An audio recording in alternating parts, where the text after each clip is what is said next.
2004ஆம் ஆண்டு சுனாமியில் தமிழகம் மிக கடுமையாக பாதிக்கப்பட்டது.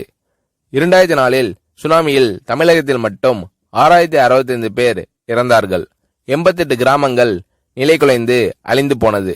இந்த சூழ்நிலையில் அம்மா அவர்கள் எடுத்த நடவடிக்கையால் 10 கிராமங்களுக்கு ஒரு அமைச்சர், ஒரு IAS அதிகாரி, ஒரு PRO என்ற ஒரு குழுவை அமைத்து உலக வரலாற்றிலேயே இது போன்ற மீட்பு நடவடிக்கை இருந்திருக்காது என்ற அளவில் 3 நாளில் பாதிக்கப்பட்ட கிராமங்களுக்கு மின்சாரம் வழங்கப்பட்டது.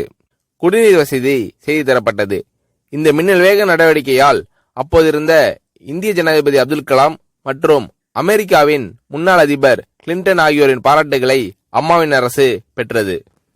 அழுத கண்களை துடைக்கும் கரம் கொண்டவர் அம்மா அவர்கள். ஆண்டவன் யாரோ ஒரு நபர் மூலமாக வருவார். தமிழ்நாட்டிற்கு கிடைத்த தெய்வம் அம்மா அவர்கள்.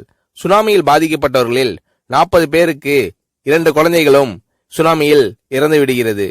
அந்த 40 பேரும் ஏற்கனவே கருத்தடை ஆபரேஷன் செய்திருக்கிறார்கள். பெற்றோர்கள் மட்டும் உயிர் பிழைத்திருக்கிறார்கள். உயிர் பிழைத்தவர்களுக்கு இனி குழந்தை கிடையாது என்ற நிலையில் அவர்களுக்கு கருணைவு ஆபரேஷன் செய்து அவர்களில் பல பேருக்கு குழந்தை பிறந்து அந்த குழந்தைகள் இன்று பள்ளிக்கு சென்று கொண்டிருக்கிறார்கள். நாகப்பட்டினத்தில் அம்மா அவர்கள் மீனவர்களை சந்தித்த போது மீனவர்கள் கதறி அழுதார்கள்.